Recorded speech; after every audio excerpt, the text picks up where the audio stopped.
శ్రీపాదరాజం శరణం ప్రపద్యే. బ్రహ్మస్థానే కృతం పాపం విష్ణుస్థానే వినశ్రుతి. విష్ణుస్థానే కృతం పాపం శివస్థానే వినశ్రుతి. శివస్థానే కృతం పాపం గురుస్థానే వినశ్రుతి. గురుస్థానే కృతం పాపం నాస్తి స్థానే వినశ్రుతి. ఈ శ్లోకం యొక్క భావం ఏమిటంటే, బ్రహ్మ దేవుని వద్ద చేసిన తప్పులు విష్ణువు వద్ద ఆ చేసిన తప్పులను చెప్పి సరిదిద్దుకొనవచ్చు. అలాగే విష్ణువు వద్ద చేసిన తప్పులు శివుని వద్ద చెప్పి ఆ తప్పులను సరిదిద్దుకునే ప్రయత్నం చేయవచ్చు. శివుని వద్ద చేసిన తప్పులు గురువు వద్ద చెప్పి ఆ తప్పులను సరిదిద్దుకొనవచ్చు.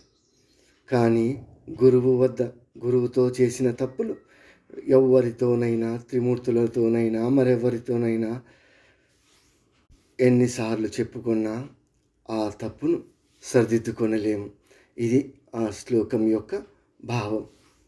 అంటే మనం గురువుతో ఏమన్నా తప్పుగా చేసింటే, అంటే గురునింద చేసింటే ఆ యొక్క ఫలితం ఖచ్చితంగా అనుభవిస్తాం. ఎవరితో చెప్పుకున్నా కూడా ఆ గురునింద యొక్క తప్పును సరిదిద్దుకొనలేం అని మన వేదాలలో కూడా చెప్పబడింది.